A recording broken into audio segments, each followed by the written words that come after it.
Quel bonheur, j'en rêvais, j'avais insisté quand je les ai accueillis avec ma collègue Catherine Chabot à Bruxelles. J'avais trouvé vraiment cette aventure extraordinaire. C'est complètement en ligne avec ce que nous essayons de promouvoir avec Catherine autour de l'Europe des solutions. C'est un sujet qui nous est très cher. Nous avons travaillé ensemble aussi au CESE, au Conseil économique, social et environnemental sur la France des solutions. Et nous promouvons aussi cette idée de solutions pour l'environnement, concrètes, innovantes, duplicables, qui vont donner envie à nos citoyens d'y aller et de ne pas avoir peur de cette transition environnementale. Et donc on vous avait accueilli avec grand bonheur il y a quelques mois à Bruxelles et je suis très heureuse que vous passiez par Marseille. J'avais insisté à la maison. J'avais insisté en disant ce n'est pas possible qu'il n'y ait pas de passage à Marseille. On s'est dit on va faire une deuxième étape française. Absolument. On est obligé.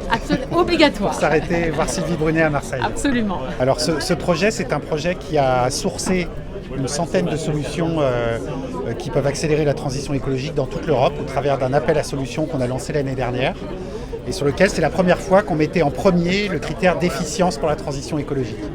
Et donc on a 100 solutions dans tous les domaines et on va aujourd'hui dans un tour de l'Europe avec Francis Joyon et son bateau à la rencontre de tous ceux qui ont répondu à l'appel à solutions pour pouvoir présenter les solutions une à une, les rencontrer les écosystèmes de l'innovation et pour pouvoir après se réunir dans un grand séminaire qui aura lieu entre Saint-Nazaire et Amsterdam pour pouvoir travailler sur les solutions, pouvoir travailler avec des entreprises sur leur transformation et pour pouvoir arriver à Bruxelles au Parlement européen le 7 juin pour pouvoir dire messieurs, qu'est-ce que vous attendez pour accélérer ces solutions et qu'est-ce qu'on attend pour se bouger par rapport au changement climatique et aux défis qui nous attendent.